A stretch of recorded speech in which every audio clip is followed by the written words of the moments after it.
చందమామ కథలు. పూర్వం ఒక రాజ్యాన్ని ఉపేంద్రవర్మ అనే రాజు పరిపాలించేవాడు.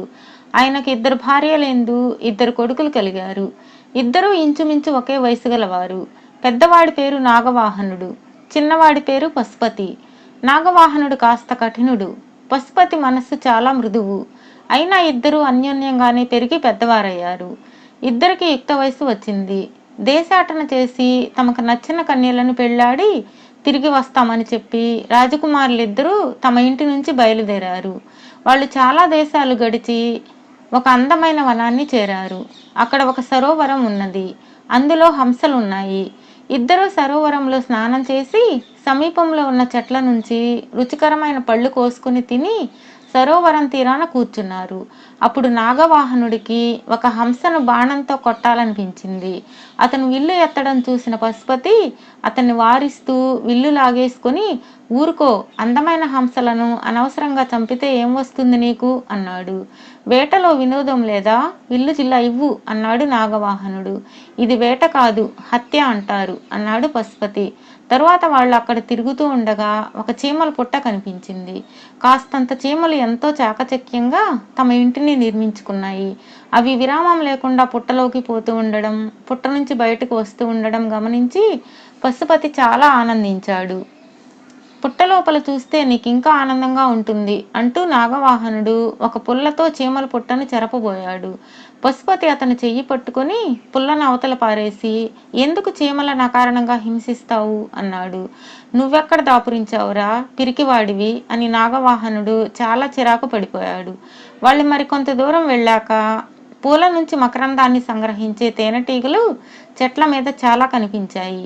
నాగవాహనుడు వాటి మీదకు బట్ట విసిరి కొన్ని తేనెటీగలను పట్టుకొని, చిక్కాయి పాపిష్టివి, ఇవి కుడితే ఎంత బాధో తెలుసా, వీటిని ఏం చేసినా పాపం లేదు అంటూ తన బట్టలో చిక్కిన తేనెటీగలను చిత్రహింస చేయబోయాడు. పశుపతి అతని చేతిలోని బట్టను లాగేసి, నువ్వు వాటి జోలికి పోకపోతే అవి నిన్నెందుకు కుడతాయి, ఎందుకు చేస్తావు ఇలాంటి పనులు అన్నాడు. నాగవాహనుడికి చాలా కోపం వచ్చింది. నన్ను ఒక్క పని సరదాగా చెయ్యనివ్వవు, నా ఇష్టం కాదనడానికి నువ్వెవడివి, ఇక నేను నీతో రానే రాను అంటూ అతను తన గుర్రాన్నెక్కి అతివేగంగా వెళ్ళిపోయాడు. పశుపతి వెనక నుంచి కేకలు పెట్టినా వినిపించుకోలేదు. పశుపతి కూడా అన్న వెళ్ళిన దారినే బయలుదేరాలని తన గుర్రం మీద ఎక్కబోతూ ఉండగా, అయ్యా, బాబు, నాయనా అని 3 గొంతులు పిలవడం ఒకేసారి వినబడింది. అతను ఆశ్చర్యంతో వెనక్కి తిరిగి చూశాడు. ఒక హంస, పెద్ద చీమ, తేనెటీగల రాణి అతన్ని సమీపించాయి. నువ్వు మా పట్ల చూపిన ఆదరానికి మేం చాలా కృతజ్ఞులం. నువ్వు ఎక్కడ ఉన్నా మాతో పనిపడినప్పుడు మాలో ఎవరిని తలుచుకుంటే వాళ్ళం వచ్చి నీకు కావలసిన సహాయం చేస్తాం అన్నాయి అవి 3. పశుపతి ఆ మాటలకు చాలా సంతోషించి గుర్రం మీద బయలుదేరాడు. 2 రోజుల పాటు అతడు అరణ్య మార్గాన ప్రయాణించి ఒక పెద్ద భవనాన్ని చేరుకున్నాడు. ఆ భవనం ముందు ఒక చెరువు ఉన్నది. దాని గట్టున 3 మందార చెట్లున్నాయి. అవి కాక ఆ ప్రాంతంలోనే కొన్ని ఎండిపోయిన చెట్లు కూడా ఉన్నాయి. మందార చెట్ల సమీపంలో ఒక వృద్ధుడు నేల మీద కూర్చుని ఉన్నాడు. పశుపతి భవన ద్వారం ముందు గుర్రాన్ని దిగి లోపలికి ప్రవేశించబోయాడు. అప్పుడు వృద్ధుడు, అటు వెళ్లకు, ఇలారా, ఆ భవనంలో నీకేమీ పని లేదు, నీ దారిన నువ్వు వెళ్ళు అన్నాడు. పశుపతి వృద్ధుణ్ణి సమీపించి, ఎందుకు అలా అన్నావు, ఈ భవనం ఎవరిది, నువ్వెవరు అని ప్రశ్నించాడు. వృద్ధుడు ఇలా చెప్పాడు, ఈ భవనం కథ వింటావా, ఇది ఒక రాజుగారిది. ఆ రాజుకు 2 కుమార్తెలు, 1 కొడుకు ఉండేవారు. ఆడపిల్లలు కవల పిల్లలు. ఇద్దరూ ఒకే రూపులో ఉండేవారు. పెద్దదాని పేరు సువర్ణ, రెండో దాని పేరు మధురవాణి. కుమారుడు వాళ్ళకన్నా చిన్నవాడు. వాళ్ళు పెరిగి పెద్దవాళ్ళు అవుతుండగా ఒకనాడు ఒక యోగి రాజభవనానికి భిక్షకు వచ్చాడు. ఆ యోగిని రాజకుమారుడు, కుమార్తెలు కాస్త అల్లరి పెట్టారు. రాజకుమారుడు ఒక చిన్న పెట్టె చూపి దాని తాళపు చెవిని ఈ చెరువులోకి విసిరివేసి, నువ్వు యోగ శక్తితో చెరువు నుంచి తాళపు చెవిని తెచ్చి ఈ పెట్టె తెరిచి ఇందులో ఏమున్నదో చెప్పు అన్నాడు. సువర్ణ తన ముత్యాల హారం తెంచి ముత్యాలన్నీ విరచిమ్మి ఎన్ని ముత్యాలున్నాయో లెక్క పెట్టి వాటిని ఒక చోట చేర్చి మళ్ళీ హారం ఎప్పట్లాగా చెయ్యి అన్నది. మధురవాణి, మా ఇద్దరిలో చిన్నది ఎవరో పెద్దది ఎవరో చెప్పు, నువ్వు ఈ పనులు చేసినట్లయితే నీకు భిక్ష పెడతాం అన్నది. యోగి మండిపడి 3 మందార చెట్లై పొమ్మని శపించాడు. వాళ్లే ఈ మందార చెట్లు. రాజుకు ఈ సంగతి తెలిసింది.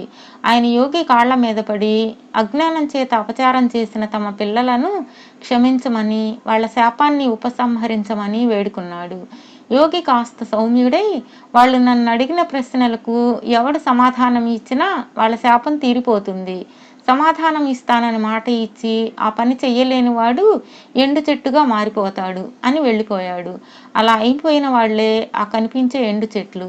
ఇది జరిగాక రాజు రాజ్యం మీద విరక్తి చెంది రాజ్యభారాన్ని తన మంత్రులకు వదిలివేసి వాళ్లకు మరొక రాజధాని ఏర్పాటు చేశాడు. తన కుమార్తెలను మనుషులుగా చేసిన వాళ్లకు తన కూతుళ్ళనిచ్చి పెళ్లి చేస్తానని కూడా రాజు చాటింపు వేయించాడు. ఆ ఆశ కొద్దీ ఒకరిద్దరు వచ్చి చెట్లైపోయారు. నిన్న కూడా ఒక రాజకుమారుడు వచ్చి ప్రయత్నించి విఫలుడై చెట్టుగా మారిపోయాడు. అదే ఈ చెట్టు. పశుపతికి 2 విషయాలు అర్థమయ్యాయి. ఈ వృద్ధుడే ఆ రాజు. నిన్న వచ్చి చెట్టయిపోయిన వాడు తన అన్న నాగవాహనుడు.